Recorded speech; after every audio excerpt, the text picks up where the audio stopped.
Okay, positive energy all the time. Good to see you all. Hope everybody's having a great morning. Run those likes up, share, subscribe, hit the notification bell, make a donation using Super Chat, CashApp, Venmo, PayPal, all of that. Here we go. Rep your city. Rep your city. We got San Jose in the building. We got Fresno in the building. We have Atlanta in the building. Rep your city to everybody on Twitch. I'm representing Chi-Town. To everybody on Kick, I'm representing the Windy City. To everybody on Facebook, I'm representing Chirac. And to everybody on YouTube, I'm representing Chicago, Illinois. We got Baton Rouge in the building with one of the hardest working rosters in America. My brother Imra is always making it do what it do.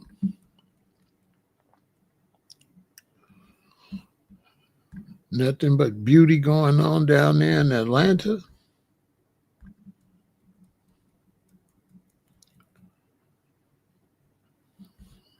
And I hope everybody's doing great.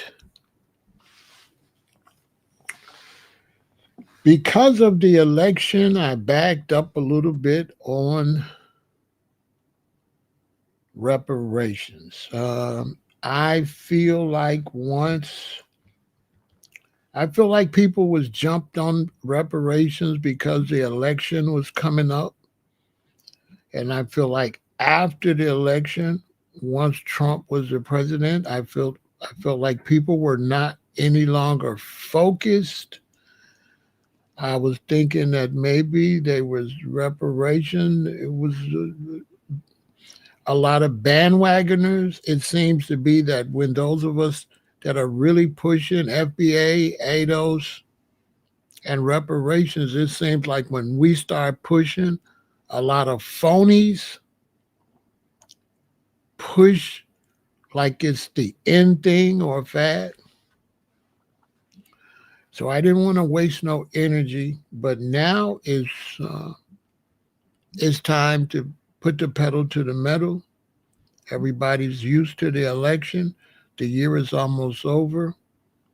We got a ways to go before the next presidential election. We got the midterms coming up next year. So I want to go ahead and get the show on the road and begin to push reparations hard again. So I'm going to be pushing FBA, Foundation of Black Americans, and reparations. Here we go. We're pushing. Nothing has changed. We are still pushing reparations. Nothing has changed.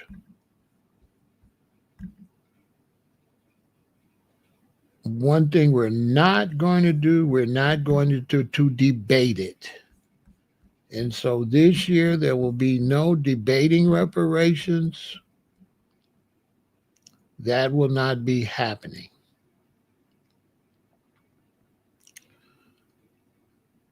That won't be happening.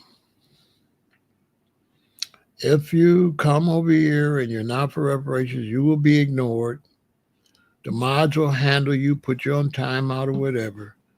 We're only going to be focused on what we're focused on, and we're not going to deal with distractions. We're not going to deal with opposite movements either. If you feel like you're not FBA, you're going to have to maybe find somewhere where people are what you are and push whatever you are. But I'm not going to allow you to come and be contrary to what us foundational Black Americans are doing over here. Neither will we debate you, because for us to get reparations, we have to focus on who's going to give us the reparation, who owes us. And so our focus have to be on who actually owes us reparations. We cannot focus too much on those that are not going to pay it. We're not going to be able to get it from people that want to argue and fight and debate with us. So what's the use of doing that?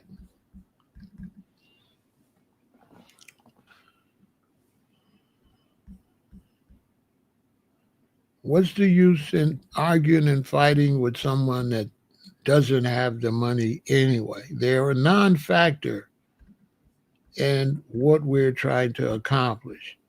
And anytime you get to debating and arguing with somebody that really doesn't have what you want, not going to help you reach your goal, at that point, we would just be wasting our time. Now, we definitely got to delineate, so those that's out there that's going to war with tethers, keep up the good work. That's a separate fight, still within FBA, but we have people that's pushing to delineate, and we have people that's pushing for reparations. So I understand that. We're not going to get the two mixed up. And anybody that's pushing to delineate, salute to you. Tariq is really pushing to delineate. And so I salute him on that. He keep doing that. That's perfect.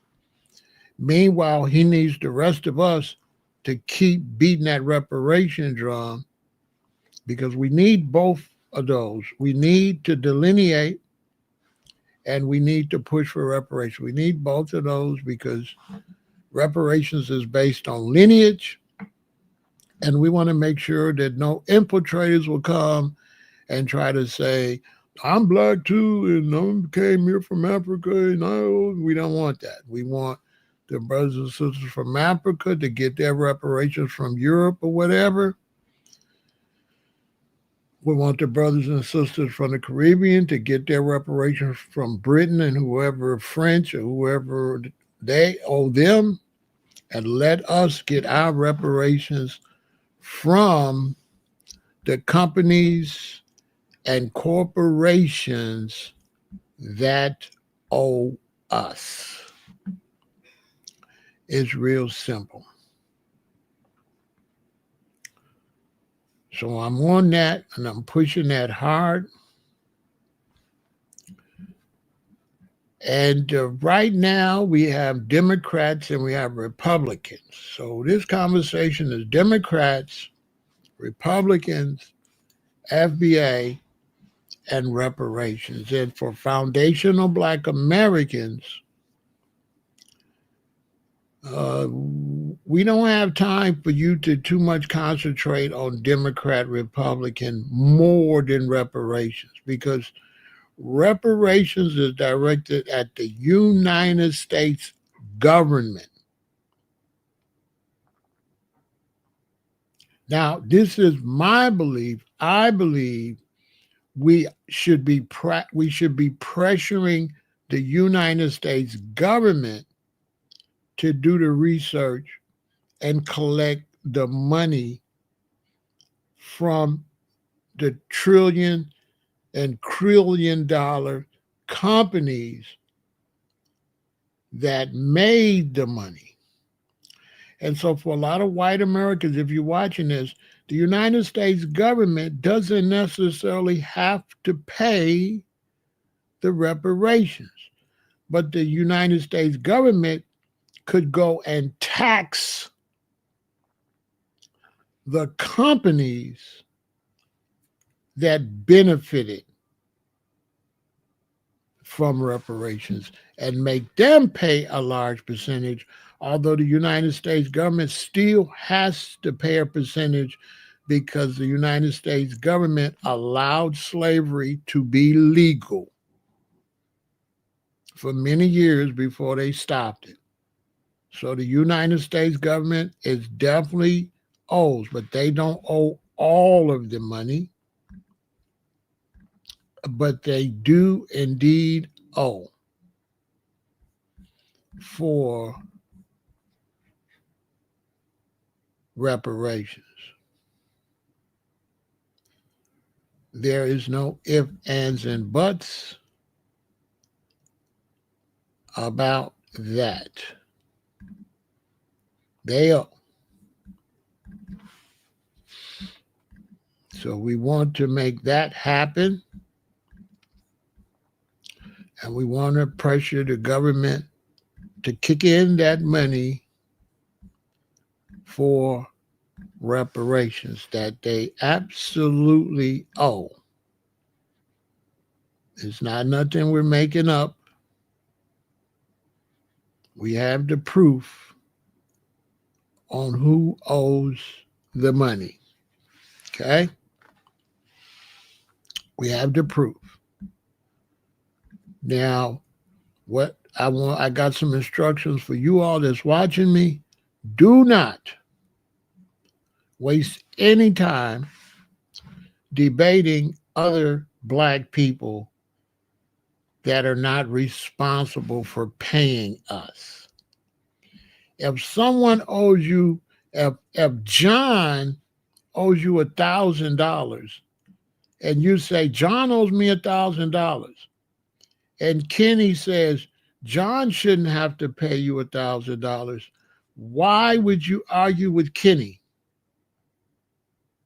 Kenny's not the one that have your money. Focus on John. And what we have is we have a lot of spies and insurgents that are interjecting themselves in a debt owed, but they don't owe the money. So anybody that gets in this conversation that does not owe the money, do not waste any time talking to them, because what do you get from arguing about getting your money from somebody that doesn't owe the money? They have to mind their business. Period. Just like in the streets. If I'm in the streets and Frank owes me $5,000 and I want my $5,000 from Frank, it is not wise for anybody to get in the middle of that if you ain't Frank and you don't owe me no money. That definitely will be a problem.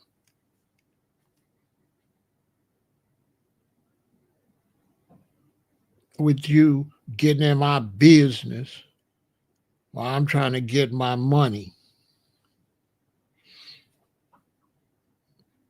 That's a problem.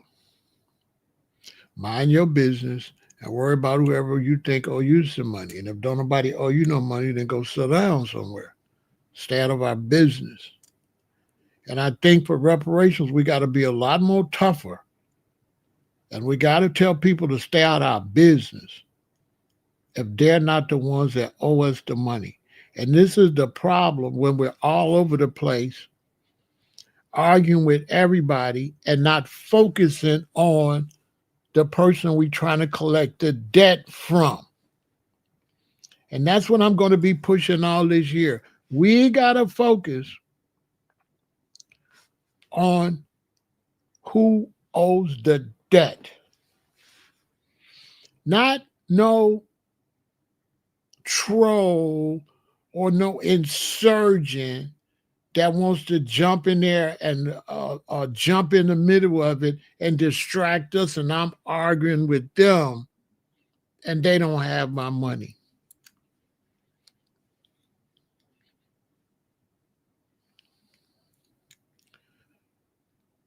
At that point, especially if you're a black person and you jump in this and you don't owe the money, you out of line.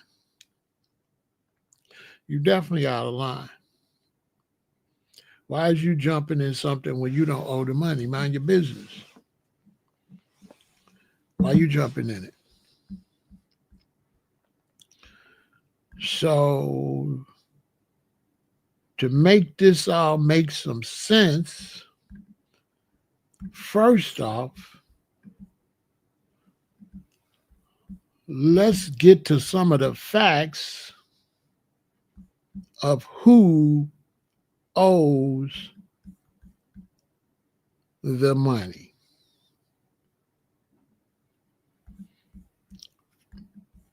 Exhibit A.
So that's who owes the money.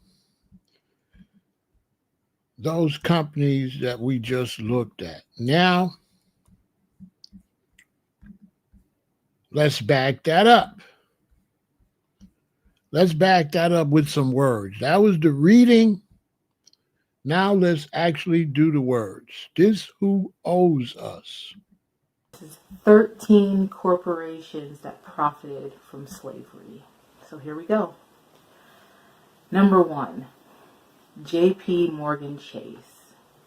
Between 1831 and 1865, two predecessor banks, Citizens Bank and Canal Bank in Louisiana, accepted approximately 13,000 enslaved individuals as collateral on loans and took ownership of approximately 1,250 of them when the plantation owners defaulted on the loans.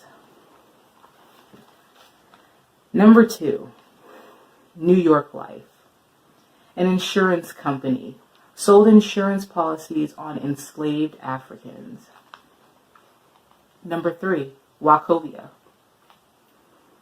Two historical predecessors owned enslaved Africans and accepted them as payment. Number 4, N.M. Rothschild and Sons Bank in London. Nathan Mayer Rothschild, the banking family's 19th century patriarch, made personal gains by using enslaved Africans as collateral in dealings with a slave owner. I have a list of this, so if I stumble, it's because I have a lot of chicken scratch. Number 4, Norfolk Southern offered slaveholders $180. That's $3,379 today. This article was written in 2013. So that's $3,379 today a piece for enslaved Africans they would rent to the railroad for 1 year. The Central Georgia, another company aligned with Norfolk Southern Line today, valued slaves at $31,303. Today, that would be $663,033. Did I say that right? Yes. $663,033. Hopefully that came out right. Sounds weird. Number 5. U.S. Today found that their parent company, E.W. Scripps and Gannett, had links to the slave trade. Number 6. Fleet Boston evolved from an early financial institution. Providence Bank founded John Brown, who was a slave trader and owned ships used to transport enslaved Africans. The bank financed Brown's slave voyages and profited from them. Brown even reportedly helped charter what became Brown University. Number 7. CSX used slave labor to construct portions of U.S. rail lines under the political and legal system that was in place more than a century ago. 2 enslaved Africans were John Henry and Reuben. The record states they were to be returned clothed when they arrived to work for the company.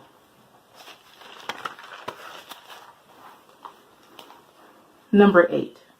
Canadian National Railway Company. The Mobile and Ohio, now part of Canadian National, valued their slaves lost to the war and emancipation at $199,691 on record. That amount is currently worth $2.2 million. Whew. Number 9. Brown Brothers Harriman, the oldest and largest private investment bank, founded 1818, owned hundreds of enslaved Africans and financed the cotton economy by lending millions to Southern planters, merchants, and cotton brokers. Number 10. Brooks Brothers, high-end suit retailer, got their start selling slave clothes to various slave traders in the 1800s. They got their start by selling slave clothes. Number 11, Barclays. British multinational banking and financial services company headquartered in London, has now conceded that companies brought over the years may have been involved in the slave trade. Number 12, Lehman Brothers. This business empire started in the slave trade. Quote from Joe Pelizotto: "This is a sad part of our history or our heritage. We're deeply apologetic. It was a terrible thing. There's no one sitting in the United States in the year 2005, hopefully, who would ever in a million years defend the practice." 13. Aetna. Aetna? Aetna. U.S. largest health insurer, apologized for selling policies in the 1850s that reimbursed slave owners for financial losses when the enslaved Africans they owned died. Aetna has long acknowledged that for several years shortly after its founding in 1853, that the company may have insured the lives of slaves. A few other corporations, companies that profited from slavery: Princeton, Harvard Law School, Tiffany & Co., Bank of America, Yale University, and Wells Fargo. So there you have it. Those are the people that owe us. So it's been documented. We don't want to make no mistake about that. It's been 100% documented who owes us. Okay? Now, what we need is we need brothers and sisters all over the world to support our effort for reparations. Okay? We need brothers and sisters to support us. All you brothers and sisters in the Caribbean, all you brothers and sisters in Africa, we need you to support our efforts for reparations. And to all you brothers and sisters in the diaspora that support reparations, much love and respect to you all.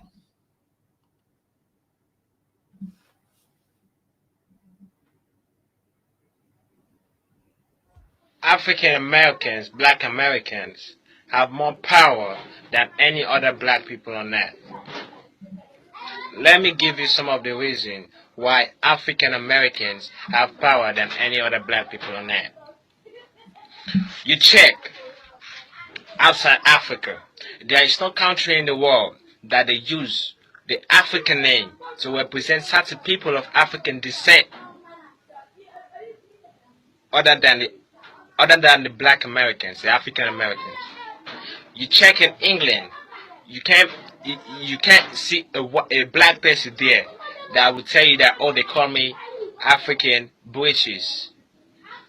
You can't go in Brazil and see a black person there that will tell you that, oh, they call me African Brazilian.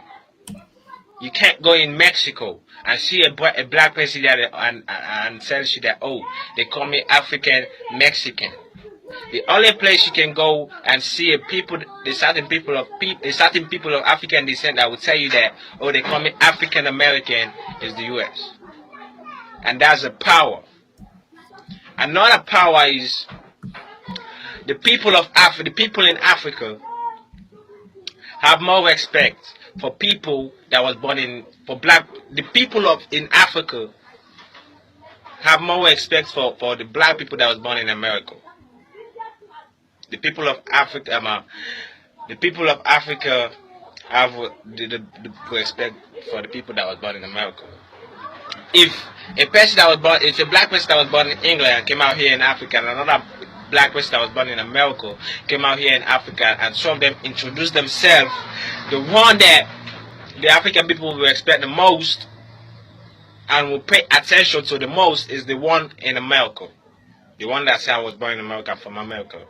Why? Because African people, right now, African people follow what's going on in America a lot. African people follow the culture of the blacks, Americans. Their movies, their music, the way they talk, the way they interact with each other. African people follow that right now than any other black people in the world. And that's a power for an African person, for a people in Africa follow what you guys do. That's a power. That shows that you guys have power. Another power is no white man, the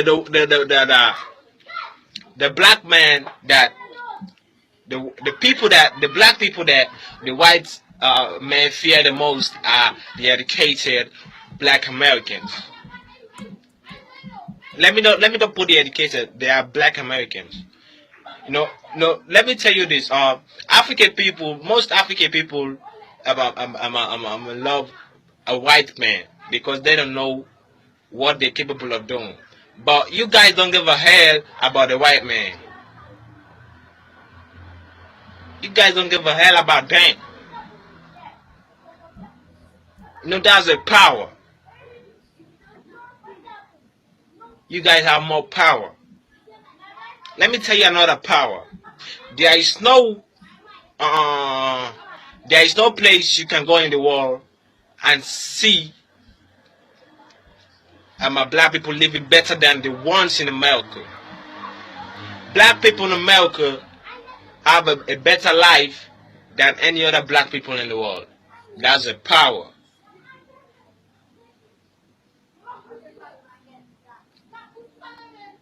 You guys have so many power. I wish y'all can use this power to unite everybody.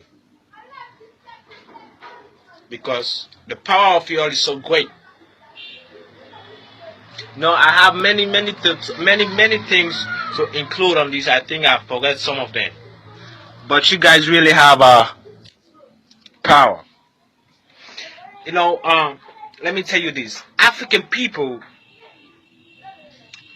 listen to what y'all do. African people listen to y'all the most. Like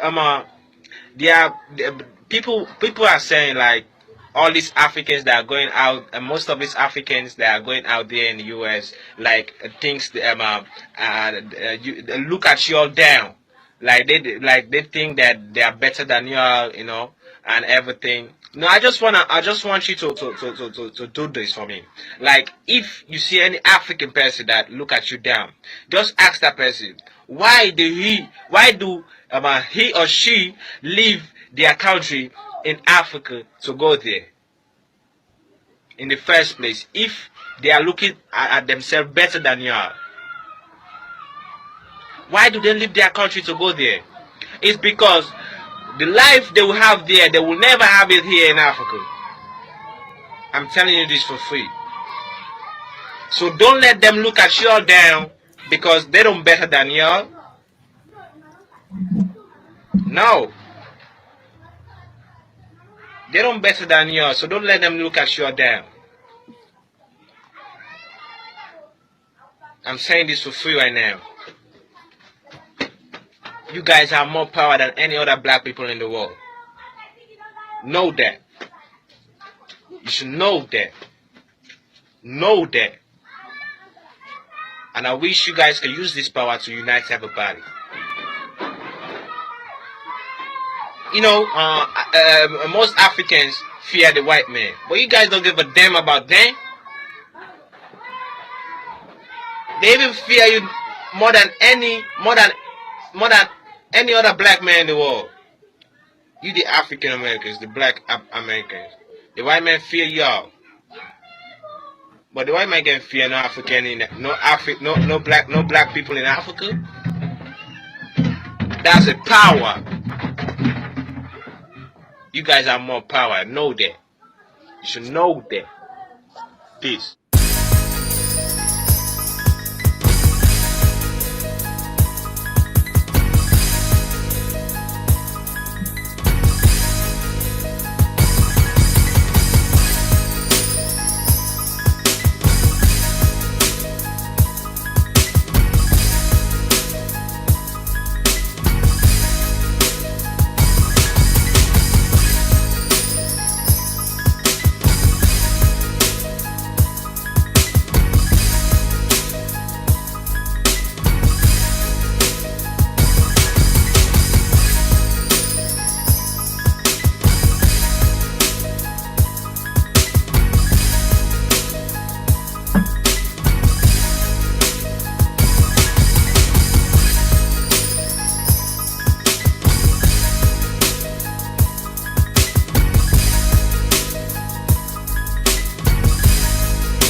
So that was from the brother from Africa making his point of view.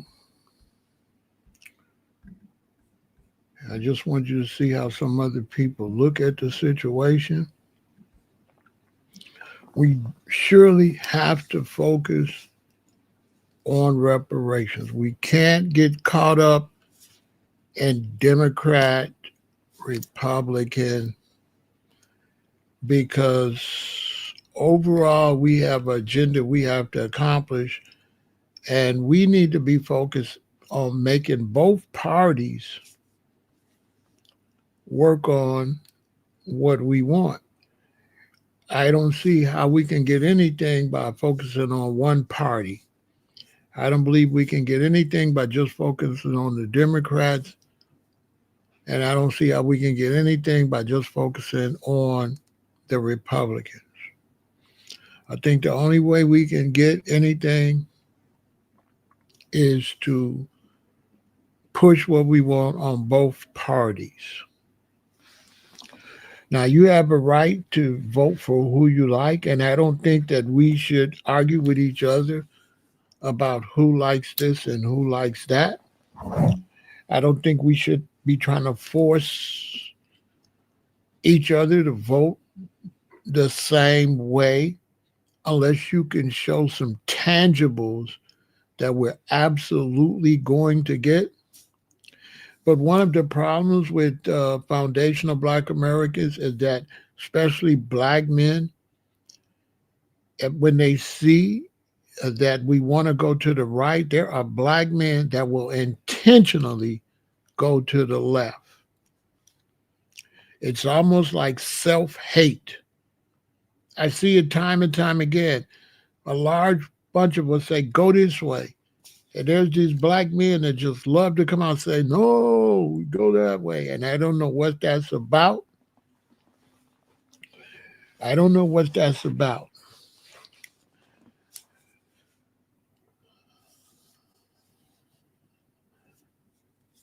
But that's for sure that negative energy that we have in our community. And what we have to do is block them out of our circle. Because these Black men that like to go against what we're trying to get, they only enjoy it because we see it. But if we erase them from our social media, they'll just be talking in the air. And everything they say, I have no power, if other races see we're not paying them no attention. So we have to stop highlighting Black people that go against the grain and get rid of them. Stop sharing information that goes against us. Delete it and block them. And they'll stop. They only do it to get our attention, and when we stop giving them our attention, they're worthless. They're worthless if we don't pay it no attention. They won't exist. Because no other race is going to pay them no attention. Other races will only pay attention to certain traitors if we pay attention to them. If they see we're not paying them no attention to them, they will be nothing. We have people that go out of their way to go against us, like a Candace Owens and people like that. They do that to get our attention, to try to get us upset, and then that's how they get attention from other races. But if we totally ignored her, she would be a nobody. That's a fact. Stop responding to those type of people. And just stick with what, don't put their name in no videos or nothing. Ignore them.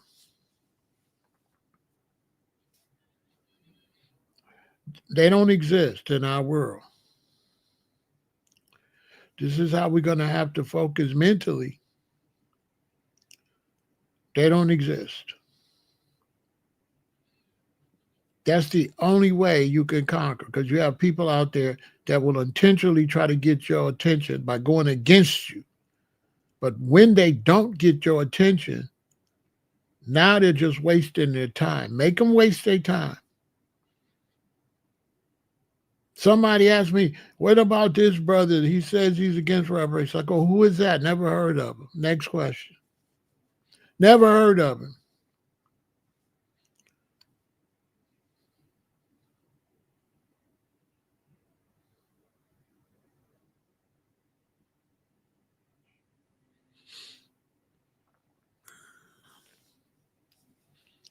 Never heard of him. That's what we have to do. We have to play hardball. We can't let people, much respect to everybody in D.C., Chocolate City. We have to play hardball. We have to be wise. We have to play hardball. We can't let people play with our emotions like that.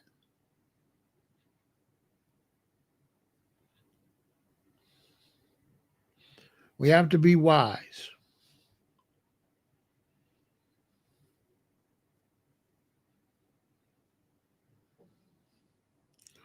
We can't let people play with our emotions.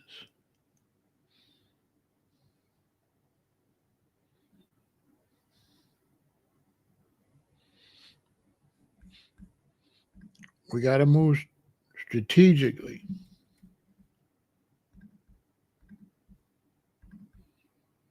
And we got to stay focused.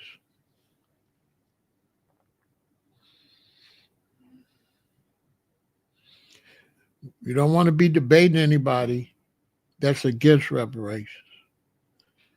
You'll debate somebody about how it should get paid. But as far as debating somebody that's against it, we don't want to talk to you because our mind is made up. And why should I debate somebody that's not going to change my mind? And I don't care about their mind. I only want what I want. We got Syracuse in the building representing. We got DC in the building representing. Rep your city, rep your city. Represent your city. Make sure you hit that like button, share, subscribe, and support the channel. Your support is much appreciated. So run those likes up, share, subscribe, hit the notification bell, make a donation using Super Chat, CashApp, Venmo, and PayPal. Hit that notification bell and subscribe. We got Atlanta, Georgia in the building. Mixing Man, salute. We got Chicago in the building. My brother from Roseland. Oh, man, you bringing back memories. We used to walk up to Roseland and go see the movies. I lived in Maple Park, 116th and Aberdeen, and Roseland is where we used to walk up to get our Converses and stuff like that. When we was little children, for your mother to take you when she goes shopping. All the shopping centers was right there on Michigan. All that stuff is gone. That's something that Foundation of Black Americans could do. They could rebuild Roseland from 115th to 111th. Go put the stores back. 106 in Windward, positive. We got St. Louis in the building.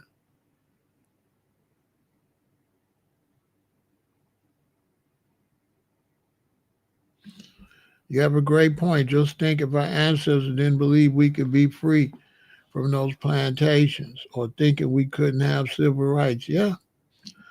Some probably doubted it.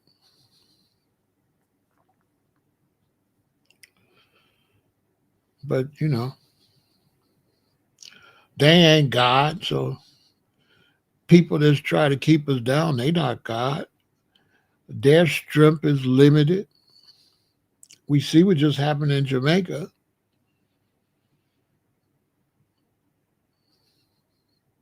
So weather can come through and change people's minds, make them think twice about how they've been living. We're going to let this play out.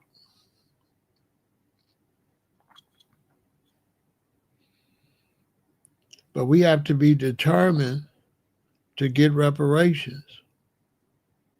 We don't want to keep kicking this can down the road. Now, for a lot of people don't know, is that Abraham Lincoln gave us reparations.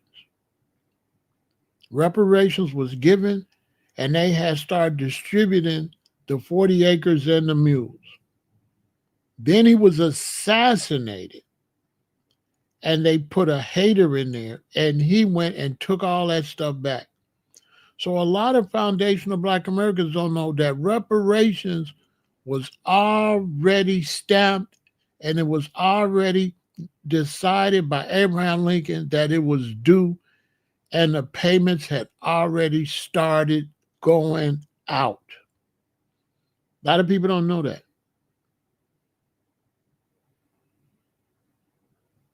And that's why he was shot. And then they went and took that land back. Look it up.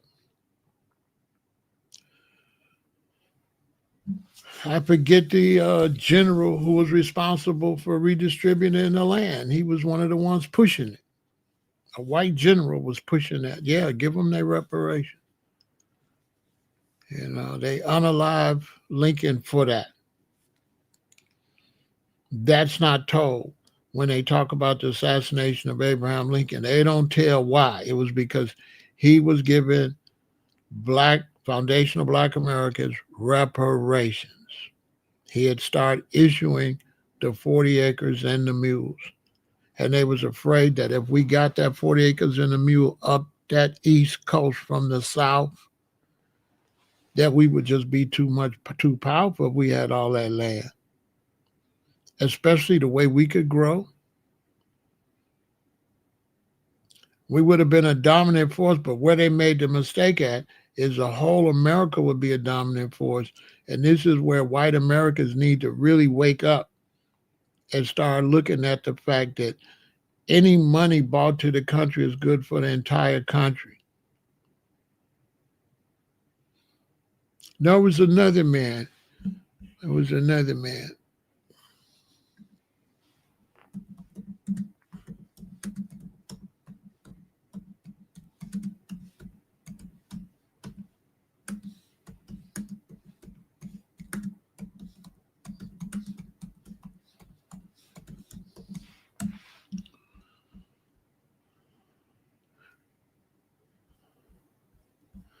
Here it says no single person did it.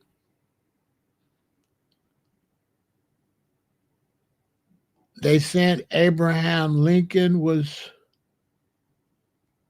they said Frederick Douglass was one of the main ones pushed it.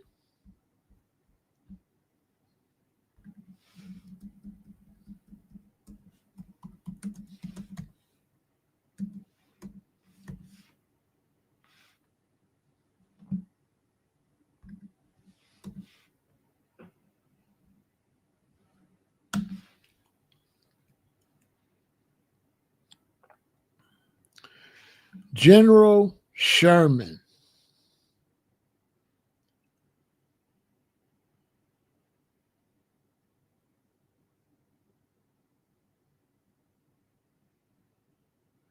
General Sherman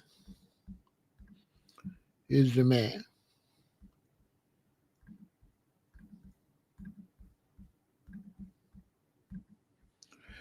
No single man was sent by Abraham Lincoln to give Black people reparations. Rather, the 40 acres and a mule promise was a result of a meeting between Union General William Sherman, Secretary of War Edwin M. Stanton. That's who I'm thinking about, Edward Stanton. And 20 Black community leaders in Savannah, Georgia.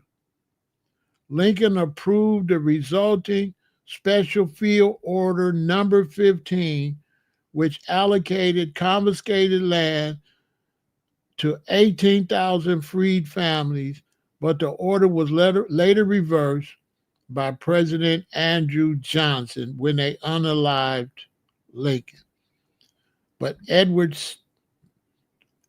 Stanton is the white man that really pushed it. Edward Stanton, this man right here. Edward was the man that really pushed reparations for foundational Black Americans. They're trying to bury him in history. Edward M. Stanton was pushing it hard.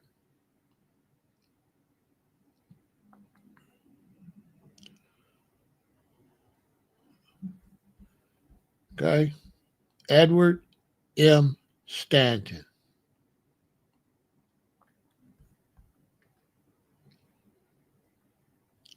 was pushing it hard.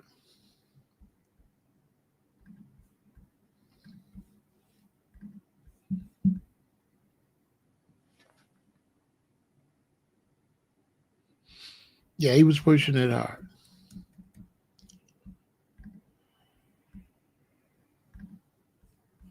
Yep. He was a good man. Yeah, he was pushing it hard. You see, they don't want, they're trying to erase him out of history. Many of them considered him. So he got together with these 20 blacks and then met with the general under Lincoln and worked it all out because Stanton was dealing with the black leadership heavy. So Stanton was dealing with the black leadership, and he talked to the government and got Lincoln to send his general to meet with the 20 blacks and to work out the deal. Stanton was a good man.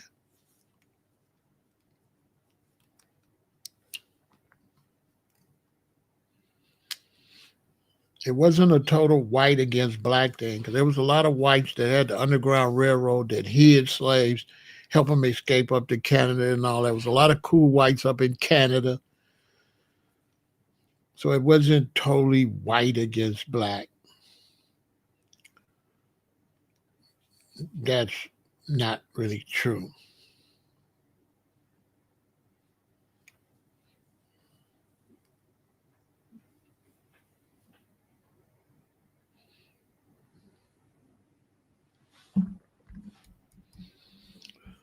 So as FBA, we pushing it hard. We're putting some value to it, just like the value of gold.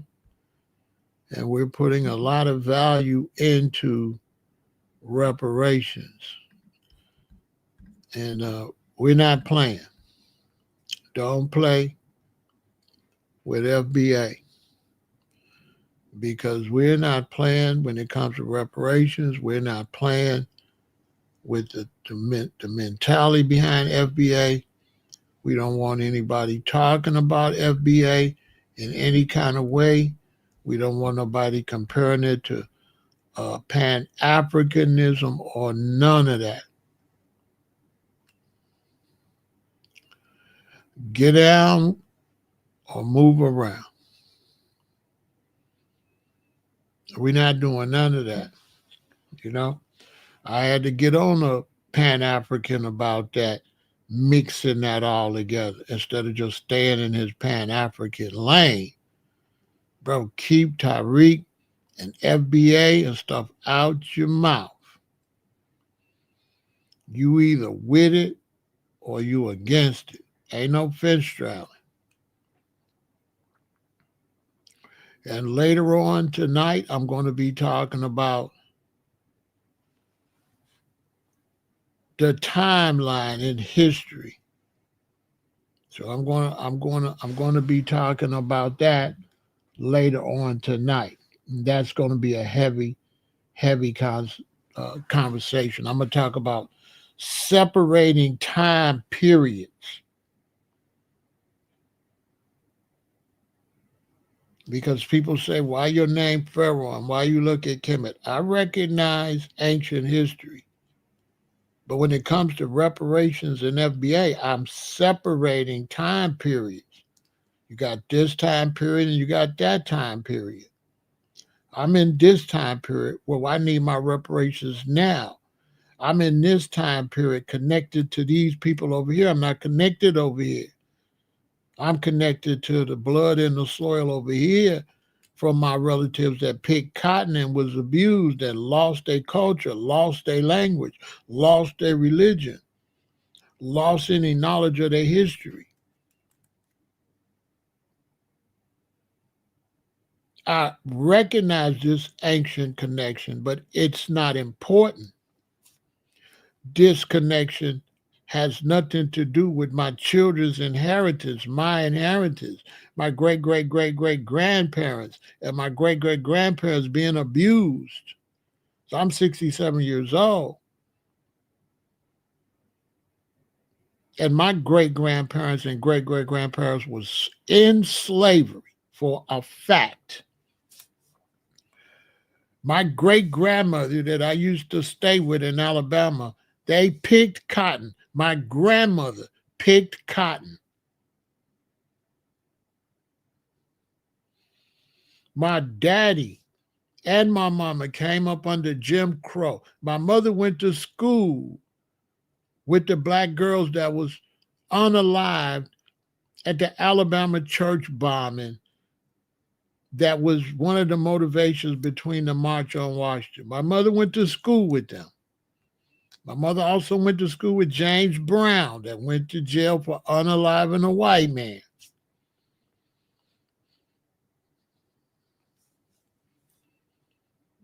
My direct parents suffered from slavery and Jim Crow. And I'm 67 years old. I was born in 1958. And y'all do not believe it was a long, long time ago. You were not free until I was 12 years old.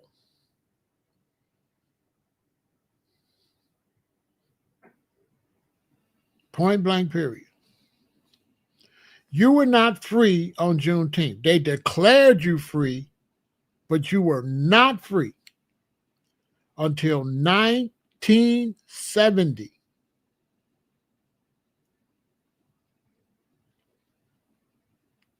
Are you all listening?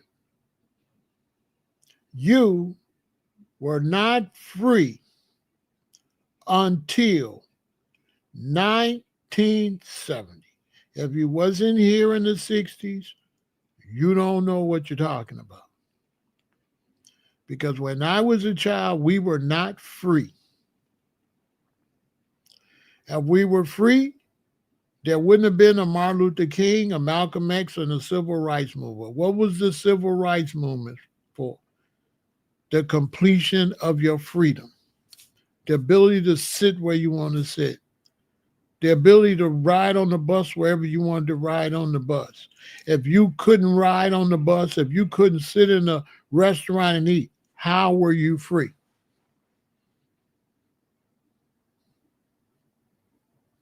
You wasn't free until I was 12 years old.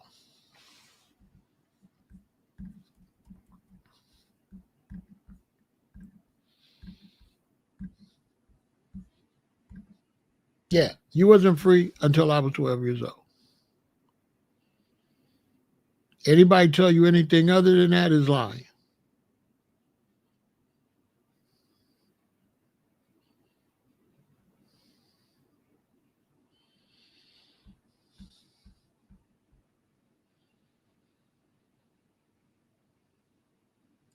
You were not free until I was 12 years old.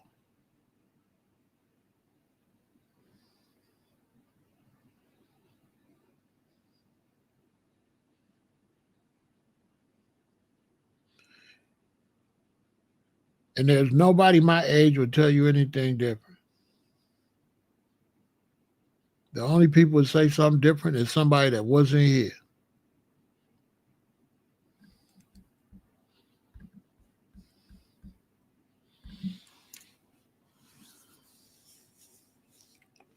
Because for sure, this man was not free.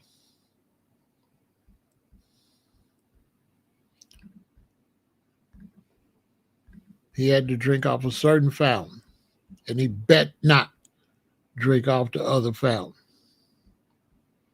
If you wasn't here for that, be quiet. Don't talk. If you wasn't here.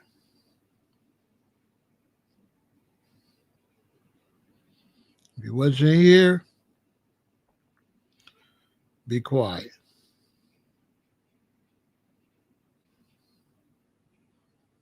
Because when I was a little boy, it wasn't free. And my generation and the boys 3, 4, 5 years older than me are the ones that finalized your freedom. My OGs. My OGs finalized your ability to walk on these streets.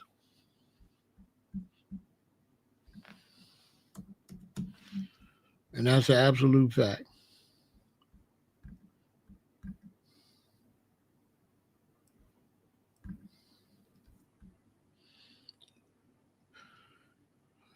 That's an absolute fact.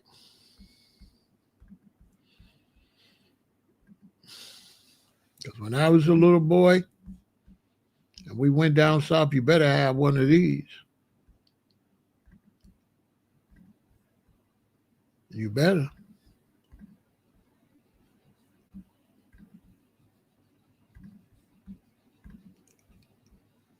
You better.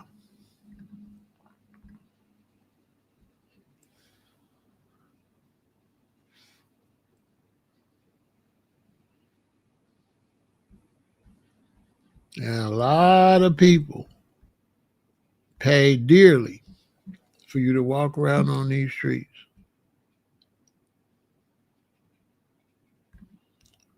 A lot of people.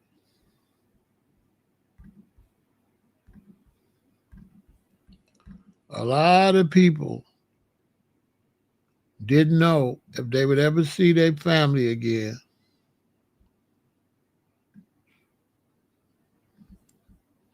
It was questionable if they would even survive.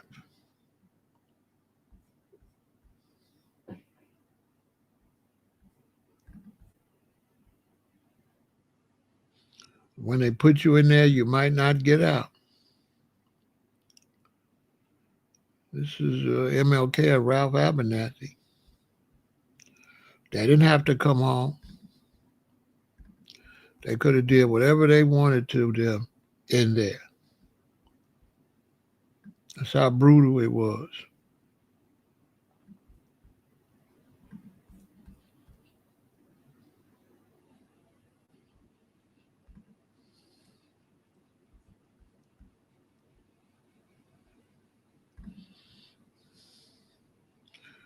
He say immigrants don't understand how much FBA fought for them to live a good life in this country. They're not going to never understand. And the only way they're going to understand is when we just do what we got to do and stop concentrating on them. Because if this man owes you reparations, but you constantly argue with some black dude from Africa or somewhere, you're not going to be focused on the one that owes you money. You have to stop focusing on black immigrants.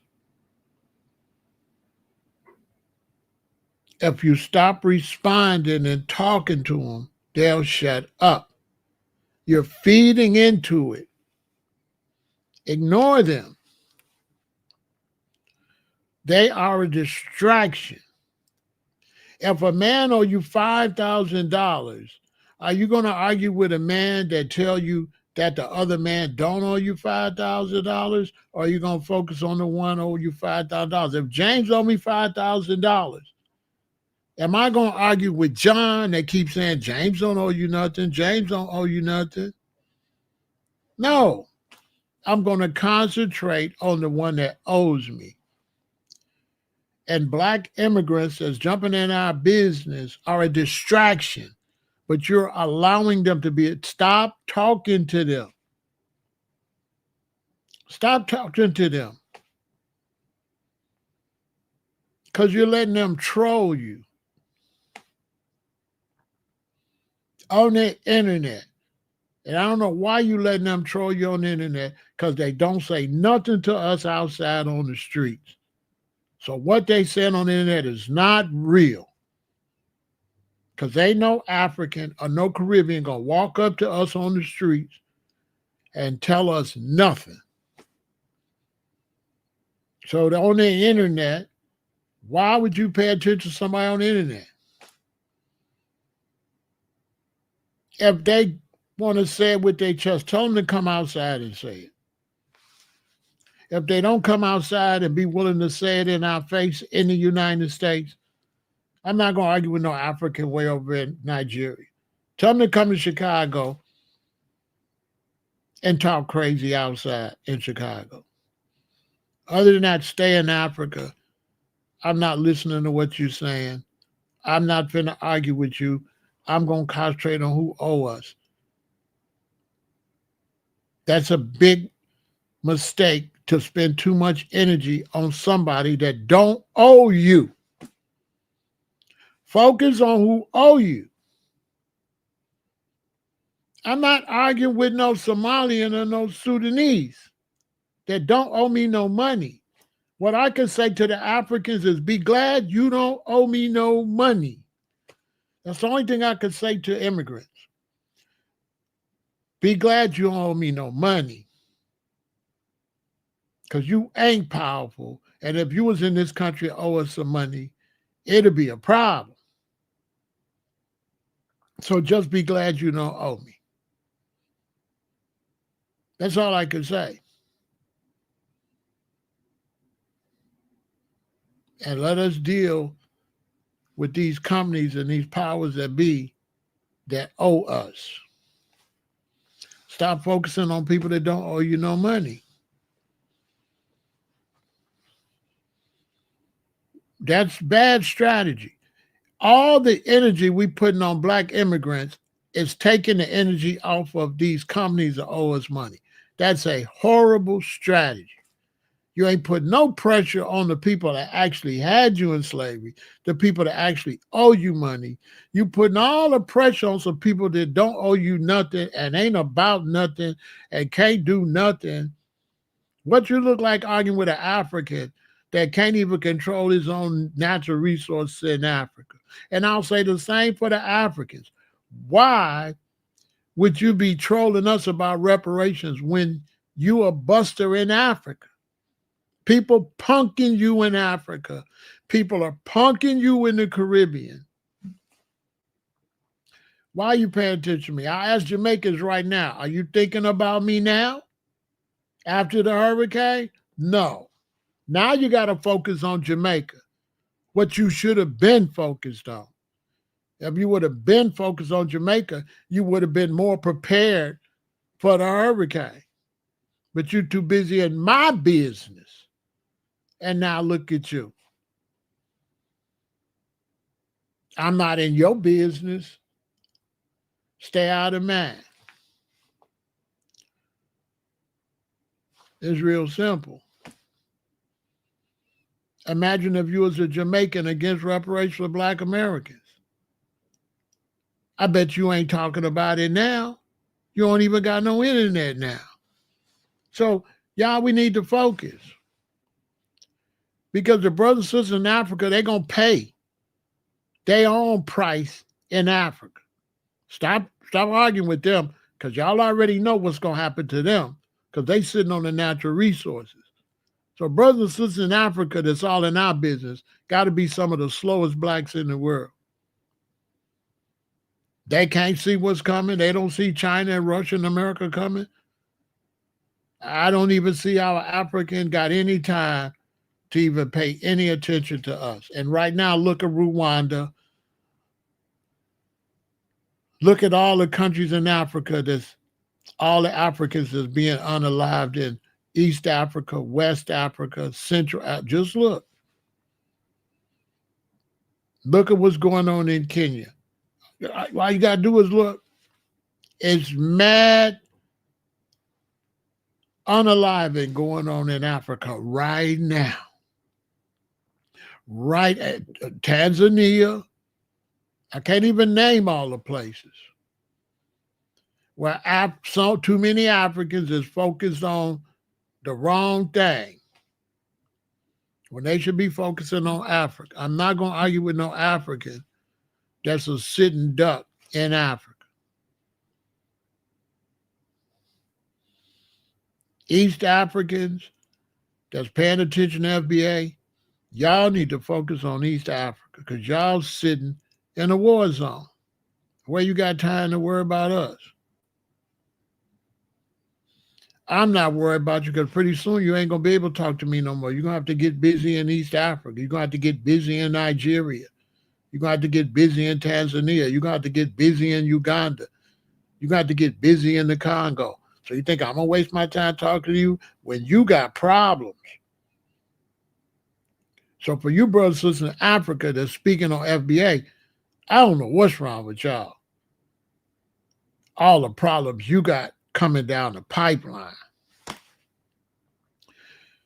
You can't, y'all need to focus. So what do y'all look like arguing with Africans that can't see they got problems coming down the pipeline? You brothers and sisters in America are supposed to know that Africans got danger ahead. So when some African get on arguing with you about reparations, don't talk to them. If anything, tell them, bro, you need to focus on what you got going on over there, bro. Help the brother out and put him back on, bro. You need to focus on them jihadists and them Chinese and stuff where you at. Help the brothers out. Get them back in tune. I don't know why you worry about me way in Chicago.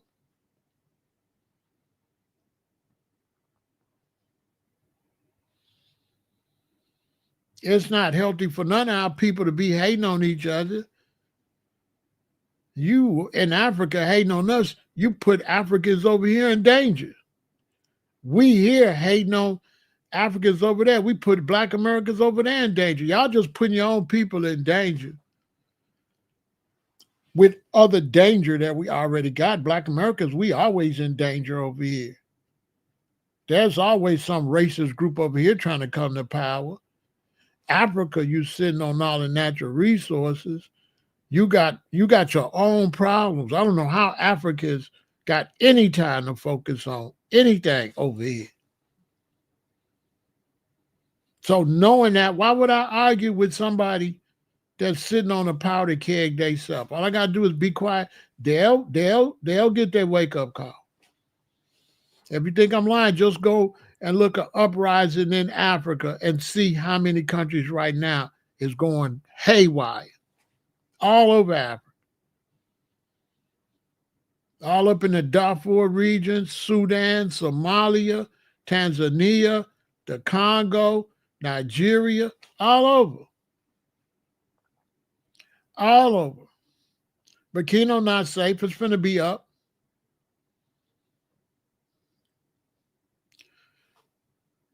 Y'all really wasting time arguing with brothers over there that's sitting on what they got coming? We have to focus. We have to focus on what our people did for us to sit on the bus, for us to focus, for us to move around here. We have to focus on what we got going on. We don't have time to be arguing with no Africans or no Caribbeans. Stop doing that. Let Tyreek get them. We got somebody already on the front line. Let him handle that. He on the front line doing a good job. Let him battle the terrorists. And the rest of us focus on to help him out to focus on the other missions. Because Tariq's doing a good job battling them. But it don't make no sense for all of us to be in that. Let him handle that. And let's focus on what we've been through and where we're trying to go and not let our leaders over here down by not staying focused on what we got to do over here and unifying over here. We need to be focused on what we got going on, y'all, as foundational Black Americans. We need to be focused.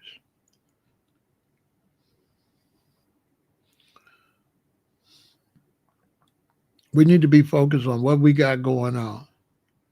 We don't need to be focused on no trolls, nothing like that.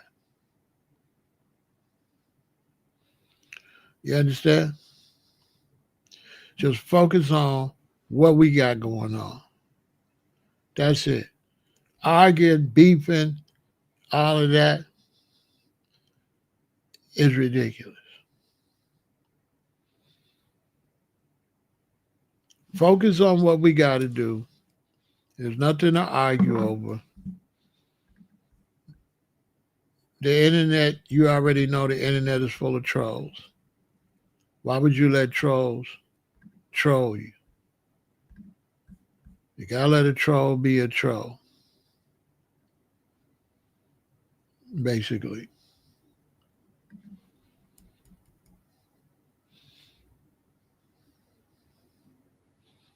And focus on what we got to do. You know people gonna do stuff on the internet they're not gonna do in real life. So you don't waste no time. Mods, when you see trolls over here, get them out of here, okay? Do your job, mods. From here on out, I'm not cleaning up the chat. Y'all do your job. When somebody's over here ridiculous, get them out of here.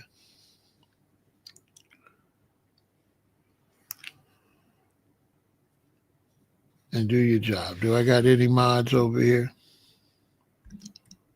Who got a wrench? I don't see no mods over here.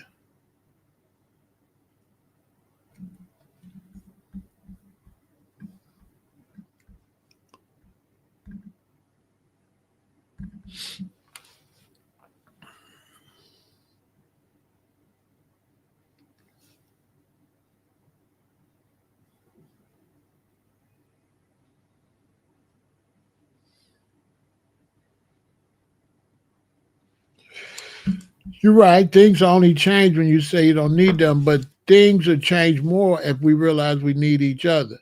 Anti doesn't really fix much, Ballin. Anti doesn't fix much. What fix stuff is pro.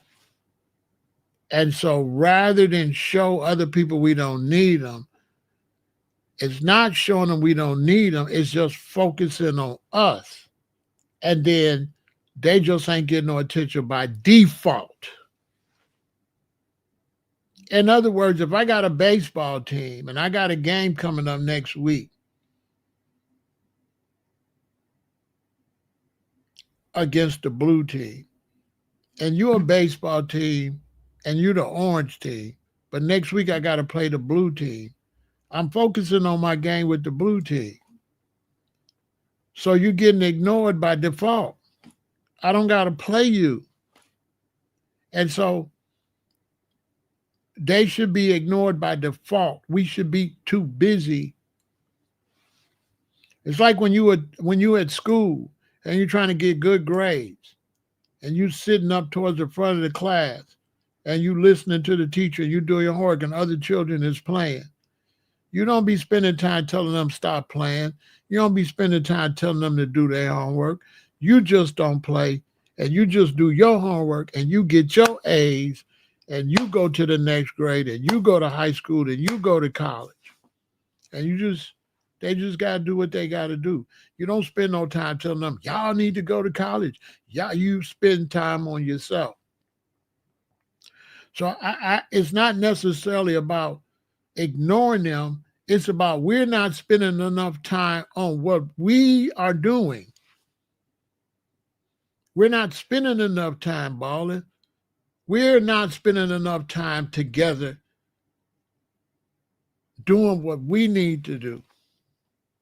We have to spend more time making flyers, making posters, going out, having marches, speeches, making videos to push reparations rather than spend a lot of time arguing about with somebody, which is not going to get nowhere.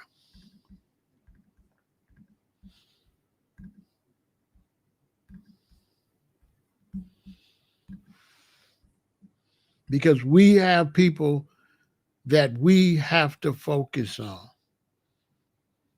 So once again, let's look at who we need to focus on. This is who we need to focus on, people. 13 corporations that profited from slavery. So here we go. Number 1, J.P. Morgan Chase.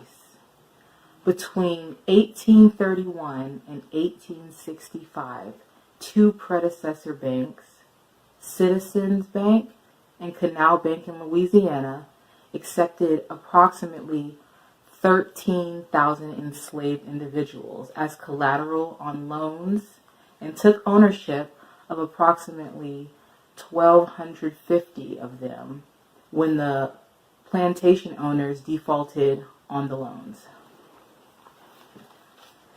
Number 2, New York Life, an insurance company, sold insurance policies on enslaved Africans.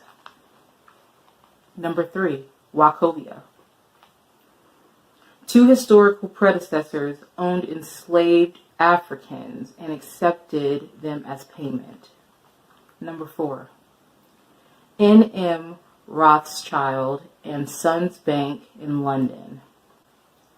Nathan Mayer Rothschild, the banking family's 19th century patriarch, made personal gains by using enslaved Africans as collateral in dealings with a slave owner.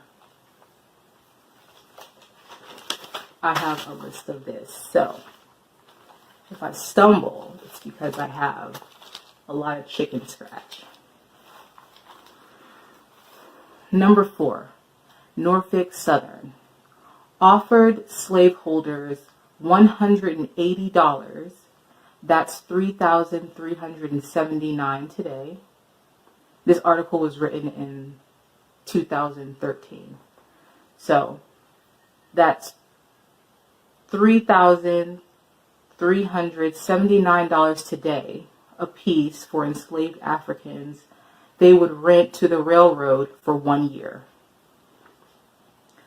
The Central Georgia, another company aligned with Norfolk Southern Line today, valued slaves at $31,303.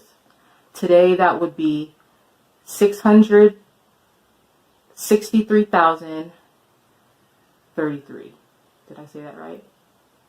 Yes. $663,033. Hopefully that came out right. Sounds weird.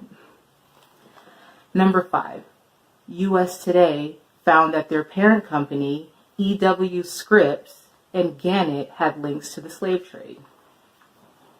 Number 6, Fleet Boston, evolved from an early financial institution.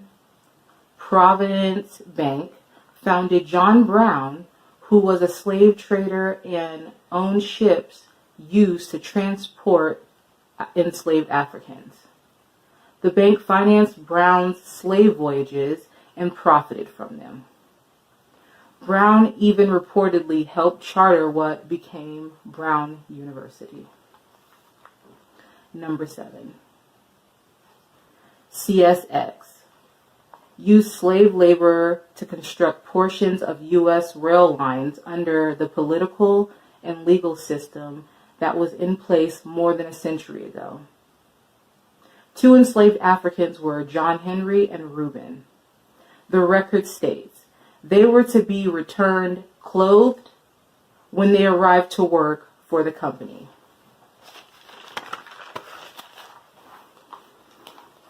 Number 8, Canadian National Railway Company.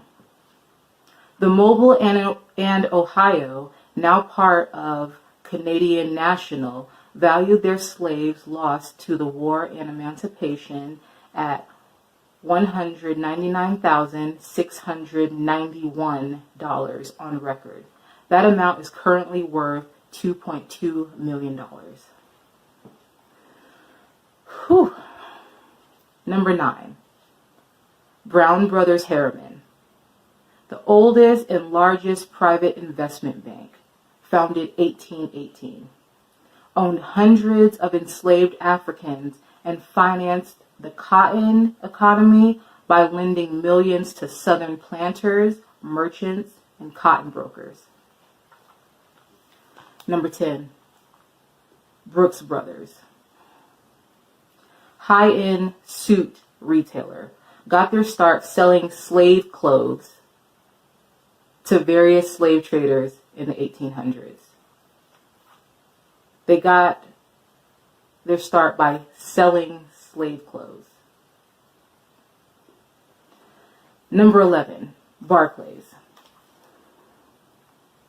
British multinational banking and financial services company headquartered in London has now conceded that companies brought over the years may have been involved in the slave trade.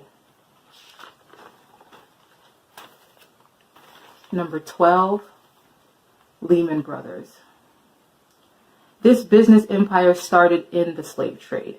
Quote from Joe Pelizotto: "This is a sad part of our history or our heritage. We're deeply apologetic. It was a terrible thing. There's no one sitting in the United States in the year 2005, hopefully, who would ever in a million years defend the practice." 13, Aetna. Aetna? Aetna. U.S. largest health insurer, apologized for selling policies in the 1850s that reimbursed slave owners for financial losses when the enslaved Africans they owned died. Aetna has long acknowledged that for several years shortly after its founding in 1853, that the company may have insured the lives of slaves. A few other a few other corporations, companies that profited from slavery: Princeton, Harvard Law School, Tiffany & Co., Bank of America, Yale University, and Wells Fargo.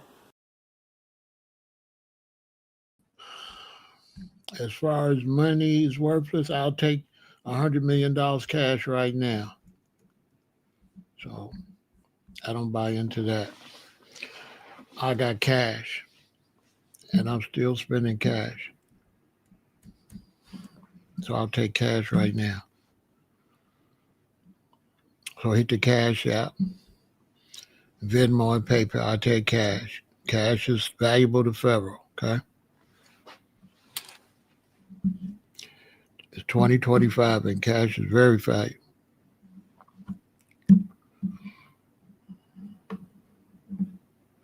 So anybody could get their reparations, and if they want to convert their cash to Bitcoin or whatever, that's on them. But cash will always be king, because when the electricity go out, digital money won't exist. And the only thing that will exist is some type of coin or some type of dollar or some type of product. So anytime you get on electronic money, you need electricity. I pass. I've been saying for a long time, all these stores need to have old-fashioned cash registers in there and money put up. Because when a big storm comes and the lights is out, if they're on a digital cash system, it'll be closed. So digital cash is the dumbest thing in the world. Anytime you can only survive if you got electricity, you're slow. Because ever since man been here, he's always dealt physical trade, whether it was fruit or whatever. He never did no electronic trade. Anytime you put all your transportation and all your finances got to be on the electrical system, you're slow. And when your electricity go out, a tornado come through with hurricanes, you can't do no business. You're going to starve. If you got old-fashioned cash registers, some cash, we can still do trade. You can't trade digits. Electronic digits cannot be traded. Food can be traded. Clothes can be traded. Coins and dollars can be traded. electrical money cannot be traded unless you got electricity. Digital money is for suckers. How good was digital money when the hurricane hit Jamaica? It ain't had no electricity, but whatever. You couldn't send them no digital money. You had to send them food, right? And clothing, right? You had to send them physical food and physical clothing. You could not send them no digits. So digital money is the devil and it's trash. There's no way I will put my life on the electrical grid. You know what I'm saying? I don't want my life on the electrical grid. One time I was in a store and their lights went out and none of the cash register would work. And they said we can't do no business. I said, y'all don't got no old cash registers back there and no money? They're like, nah. They had to close their whole store because the storm hit on the south side of Chicago and electricity was out. Who would put their whole financial system on electricity?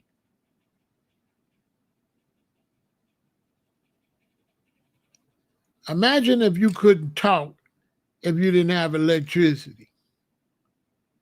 Imagine if you couldn't clap your hands. Imagine if you couldn't do nothing physical unless you had electricity. If the electricity go out, we could still get a broom and sweep. We don't need a vacuum cleaner. Digital money is the biggest nonsense in the world.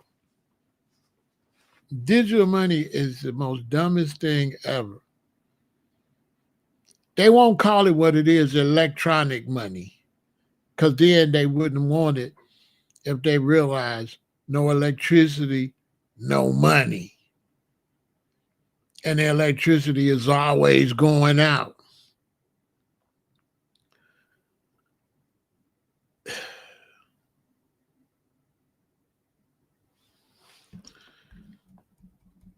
They got these people totally brainwashed.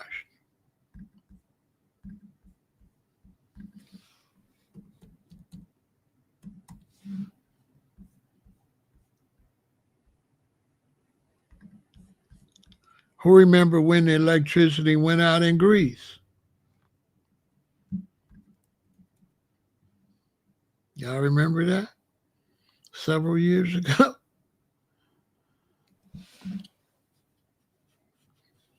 When the electricity went out in Greece?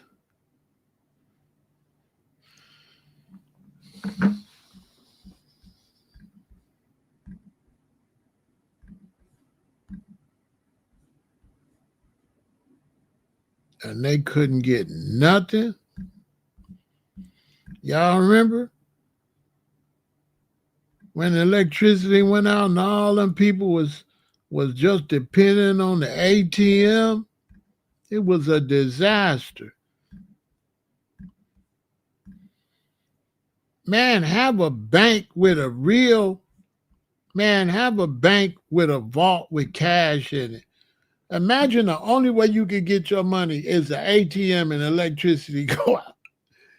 Man, I tell you, man. Remember? There's worse pictures than this one. Them lined up because all the electrical stuff went down in Greece. All the banks was closed. They couldn't get a quarter. They was over there starving for 2 or 3 days. The young generation is kind of lost because they really believe that the electricity ain't gonna never go out, and they want everything to be electrical.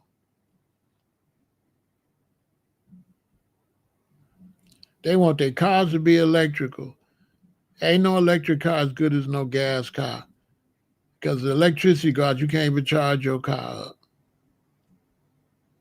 But if you got a gas powered motorcycle, gas power, you put some gas in, you can keep on going.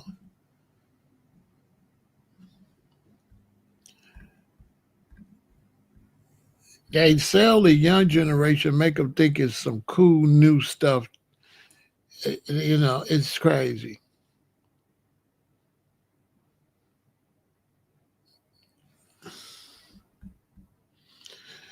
You always keep cash. Always. You always keep cash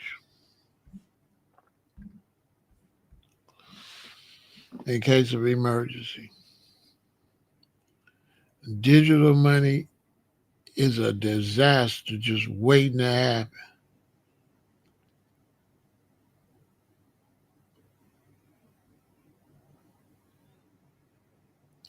But the brother said if they give us money, as long as we honor the money and as long as we trade with the money, it still have value.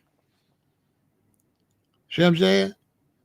So if y'all got dollars and I got fruit and he got vegetables, he got clothes, as long as we honor the dollars, right? As long as the dollars represent our work, the dollars will never lose value. The value is only based on if you accept it. So they can't devalue the dollar. The dollar can only be devalued if the people with the products don't honor its value. But if we have a system where you work and cut grass and we give you money and I grow fruit, you're going to be able to take your work and the money you got with that and come buy my fruit. I'm going to be able to take that money that you buy the fruit and buy this and buy that. So they can't devalue money because they can't devalue trade, and money is a replacement for trade. And money is a way to show you did $100 worth of work, $200 worth of work. Now you can get $200 worth of stuff. So they can't devalue money as long as we value money. So if white America gets rid of money, black Americans, we can keep using it. We can stack it up and use it and trade amongst each other and keep the value on it. I'm giving y'all a game that's going to go over some people's head. You determine what the value is. So we would be able to keep that cash, create our own products, and still trade that cash for products. And then our community, cash will still have value. Because the value of the cash is only based on if you'll give me something for it, then it has value. As long as you'll give me something for $10, it's going to have value. The value is based off of what you're able to get from it. Is that too heavy? Just think.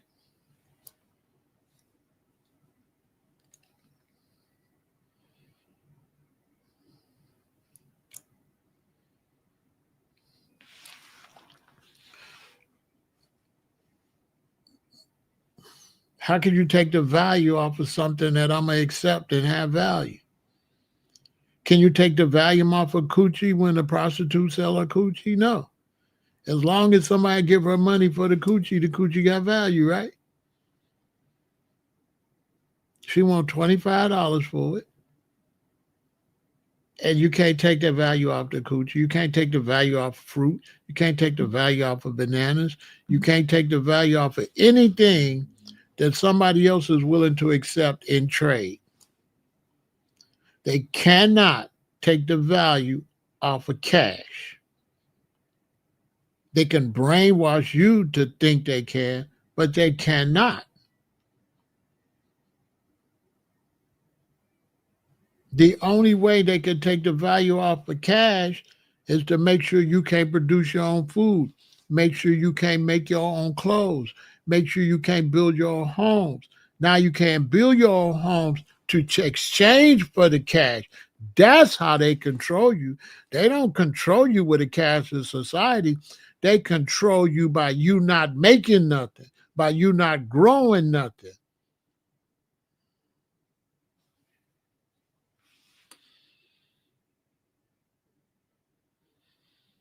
What do international got to do with me going to get something for somebody around the corner?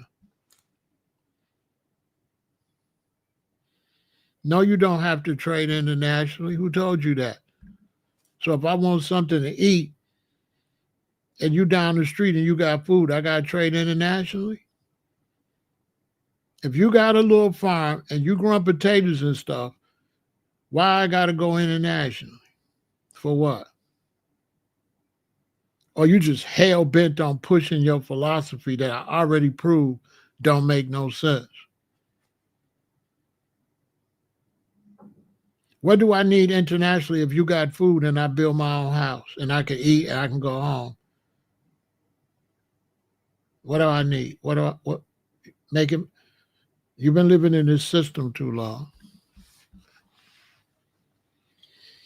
You don't need nothing. You can make your own guitar, carve some wood, make your own guitar, make your own drums, be down there playing music. I take my little coins, go down there with you. You got bananas, he got this, he got that. You growing food, you got beans, you got potatoes. What do I need internationally? Explain to me what I need internationally. I don't have to trade international. All I got to do is eat. Okay. Come back tomorrow. Yeah, come back tomorrow. Come back tomorrow. You can't help certain people. You don't need nothing but food, clothing, and shelter. If some brothers and sisters growing food, and some brothers and sisters making clothes, and we building our own shelter, we're fine. And we could trade between each other, and money be what we use to trade for the food, the clothes, and the shelter.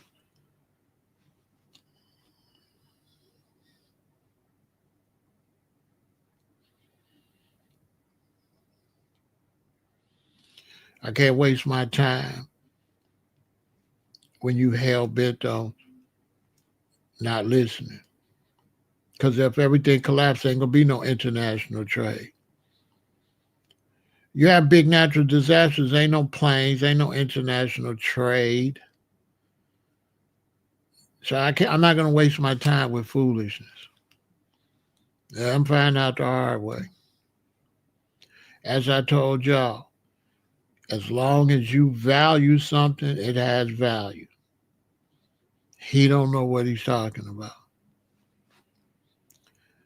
It's just like beauty. Beauty's in the eye of the beholder. The value is based on you.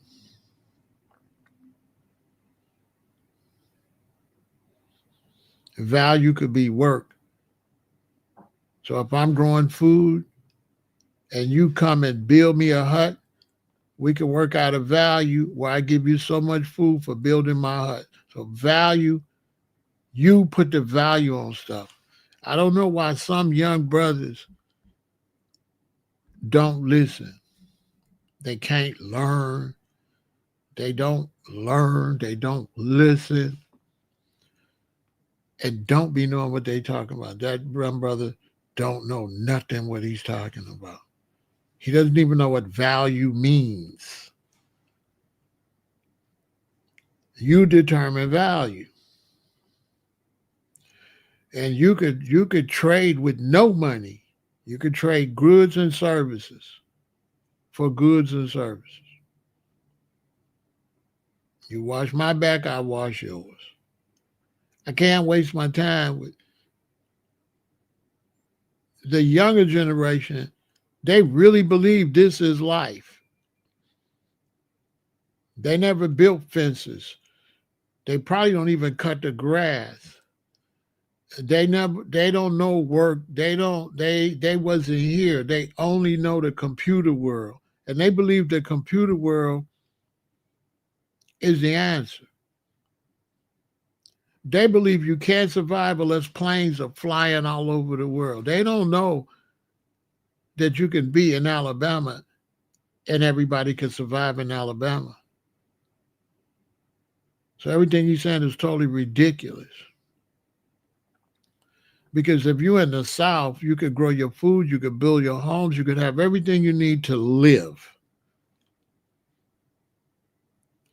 And you don't need a cell phone. and you don't need a TV or any of that. So the brother don't understand life.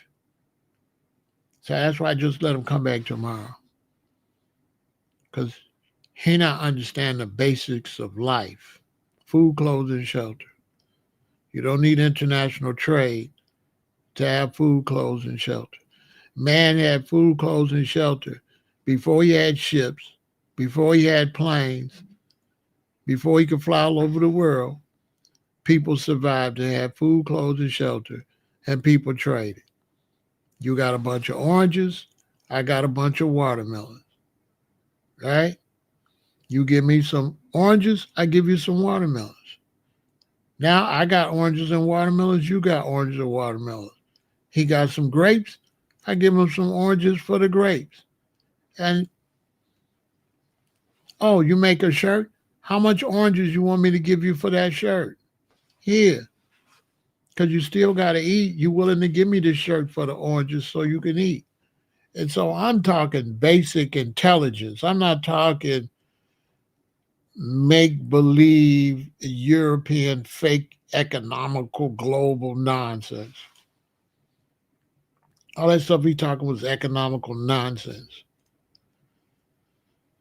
I'm talking basic trade and survival when everything collapsed. I was talking to somebody that don't want to accept a collapse.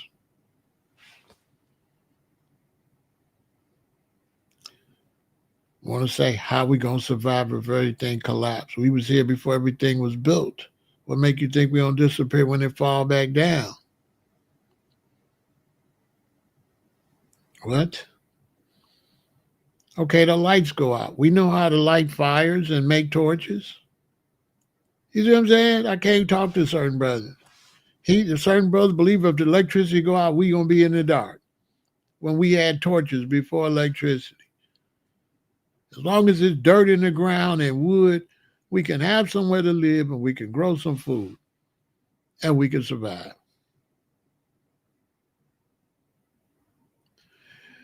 A lot of young brothers is argumentative, so they don't think, they just want to argue. If he would have thought, he wouldn't have argued. He wasn't interested in thinking. He wanted to debate. And the need to debate supersedes the need to think. Because you're just so busy trying to prove your point, you don't even think about what the other person said. So as I'm talking to him, he ain't listening to nothing I'm saying. All he doing is trying to think of the response. No, he don't get it because he didn't want to get it. He wanted to argue it, don't know what the hell he's talking about. It's real simple. Happens all the time. It becomes a contest rather than knowledge. What he don't understand is I'm the teacher. He's over here to listen. He's not qualified to teach, or he would be on his own channel teaching. He can't come over here while I'm telling people stuff and try to tell me something. I'm 67 years old. He's a baby. He doesn't. I'm giving him game. He don't want to get the game.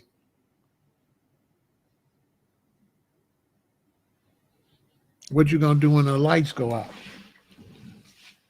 Let me show you this.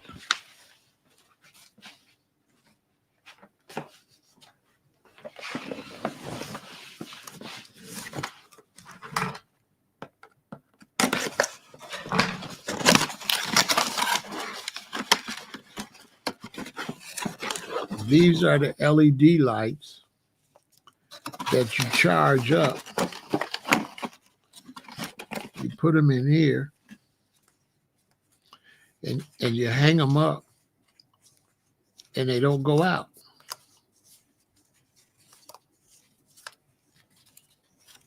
Right?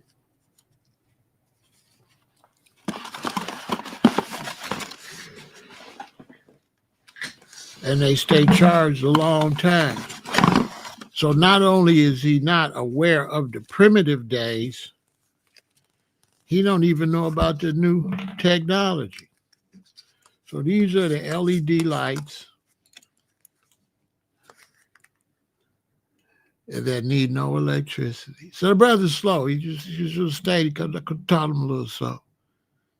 And you can just hang these up. They don't need no electricity. You charge them up. They stay charged for like 5,000 hours. I got 6 of them. And so if he would have stayed around, he could have learned something, right? So when electricity go out, look, if the electricity went out and you had food and I had 5,000 of these, wouldn't everybody be trading me stuff to get these to take back to they? All right, get your hustle on. You understand? Certain brothers don't want to listen. Certain people don't want to listen. No electricity, LED lights. Damn. I'm going to order it. I'm going to keep ordering them. I'm going to have a bunch of them so I can help other people out. So the brother don't want to listen. When the system fall, I ordered these off of Amazon. LED lights. They're good to have in your house. And then you got this where you can plug it into this and charge it up. You can plug it into this and charge it up. I got 6 of them. Right? And these are the things to charge them. And you can charge them up. LED lights. And you just plug them up and charge them up. You can't lose. You got your little,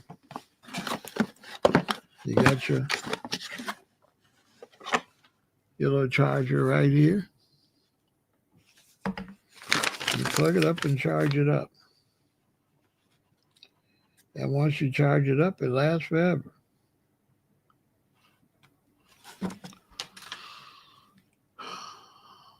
So with this right here, you can charge it up.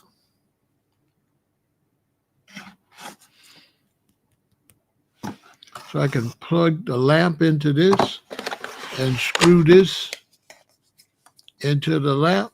Yeah, but my Amazon stuff store is messed up, and screw this into the lamp, and then it'll charge this up. And then I'm ready to go. Right? This one is called, I'll show you the ones I ordered.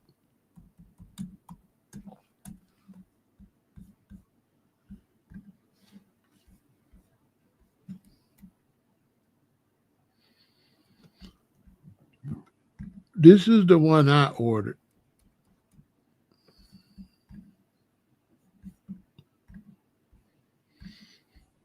I tell you, watch me and you'll be ready for anything. This one right here, 6-pack.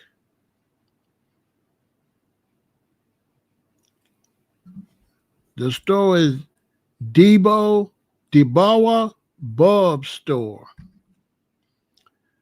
Deboa Bulb Store. Okay? That's the name.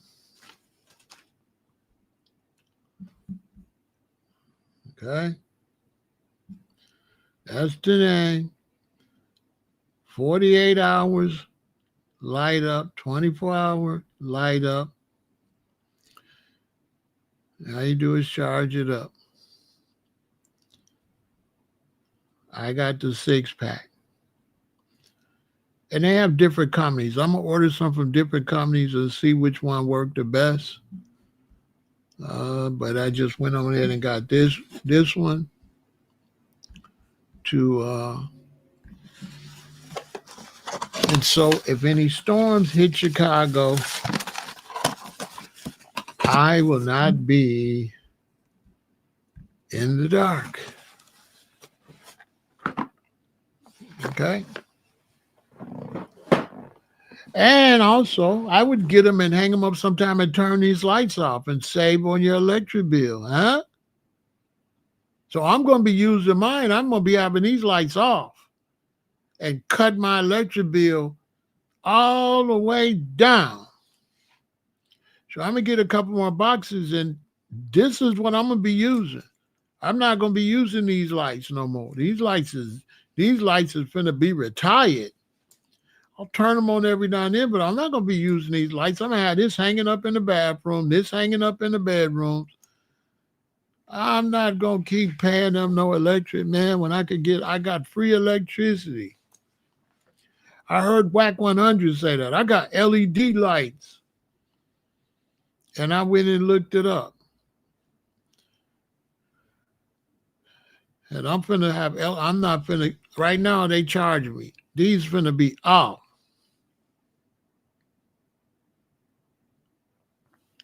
These finna be off.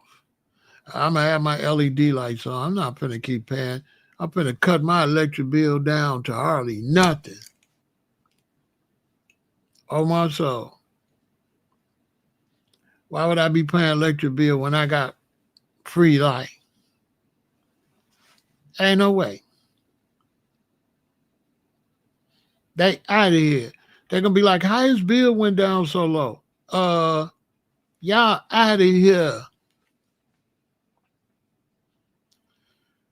Then all you would need is solar panels, sit them in the sun, and recharge your light bulbs, charge your battery packs and all your little power stations, and they out of here. And you don't miss a beat and save you some money. Heck yeah, Arnell, these lights gonna be off. Because I only need the bathroom light for a minute to go in there and whatever I got to do and come out. I'm going to have this hanging up in there. I don't need all these lights on, man. All these lights finna be off. And these things finna be hung up. I wish I would. You can open the windows and get sunlight and use these lights, man. I'm not finna pay them. Boy, come on. They out of here. I'll still use my electric lights every now and then, but not like that. They out of here.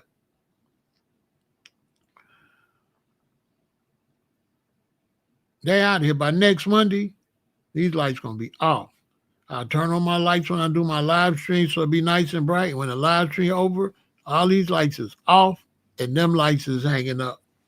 I ain't doing nothing anyway on my phone. I don't need, man, I'm not going to be paying them.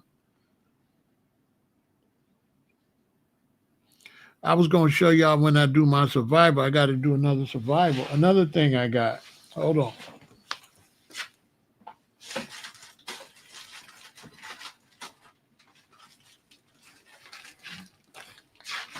I got me a new weapon too.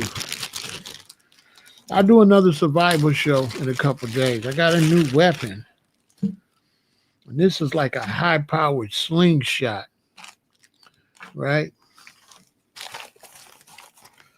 This is the things where you shoot with. This is what you hold, right? Maybe like this. These go in here.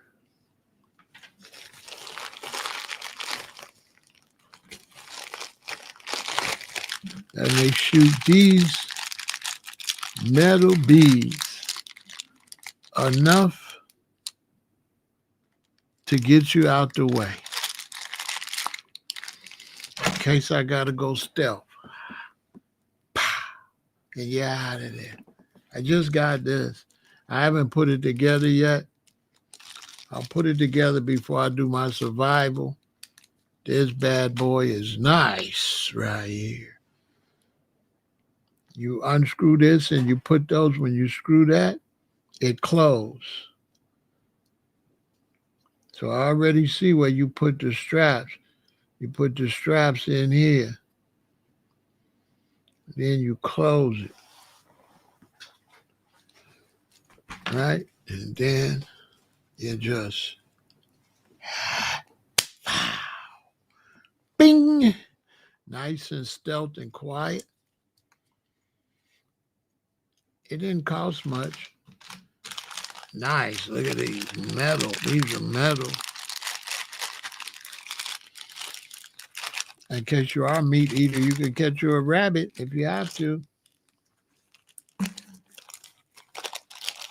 Yeah, I just got this. I got to be ready because we on the grid, and the grid is, I don't really trust the grid. Anybody with any sense know the grid's going to go down a lot. It was 60 degrees the day before yesterday, and now it's snow on the ground like this out there, and it could just be a tornado or anything or just come from anywhere because the weather is topsy-turvy. It's not supposed to be snowing yet. It usually don't snow until around Christmas, and it's November. It's early November. It does not snow in Chicago in no damn November. It doesn't. All my life as a child, it never snowed until around Christmas Eve. It's early November, and it's snowing. A lot of snow just came, a small blizzard. I don't know how much is going to be down there before it's over. It was still coming down. That's not natural. Trust me, I was born in 1958, and I played in the snow. It does not snow. A lot of times when Christmas comes, they still be hoping, and I'm dreaming of a white Christmas, just like the one I used to know. They be still hoping. You know what I'm saying? Yeah, we got a total whiteout, and then it's gonna get 60 degrees, Auntie Punchy. Watch, it's gonna get 60 degrees in a day or two. Something ain't right. Something ain't right. So look, y'all, that's what's going on. We pushing reparations. Don't play with FBA. You got the Democrats, you got the Republicans, you got FBA, and you got reparations. We are pushing reparations, okay? Stay on it. Don't give up. And we're going to be talking about this a lot. We got to get the movement going. And we got to get reparations back in the news. We can't punk out just because Trump is in there, okay? So it's reparations now, all right? Victory.